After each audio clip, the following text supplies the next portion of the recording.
पापा यार हम वैसे जा कहाँ पे रहे हैं? क्यों फिक्र करते हो जिम्मी बेटा, क्यों फिक्र करते हो? बस तुम्हें बताता हूँ। पापा यार वो तो ठीक है, लेकिन वो बाइक तो ठीक तरह चलाए ना, कभी इधर मारे हैं कभी उधर। और सामने गाड़ी थी, पापा क्या करते हैं, गाड़ी में मारने लगे थे। दिल तो मेरा यही कर रहा है कि किसी गाड़ी में मारूं।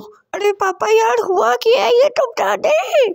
सीरियसली तुम्हें नहीं पता क्या हुआ है? अरे पापा सॉरी यार, नहीं बाइक तेज चलाने लगा, चले माफ कर दे इस दफा। नहीं जनाब, आप तेज बाइक चलाएं। मैंने आपको तेज बाइक चलाने से कब मना किया? एक तो 180-200 का मीटर मार रहे हैं और ऊपर से स्टेटस लगा रहे हैं। तुम्हारे इसी स्टेटस की वजह से मेरी इतनी इज्जत अफजाई हुई है अमेंडा से।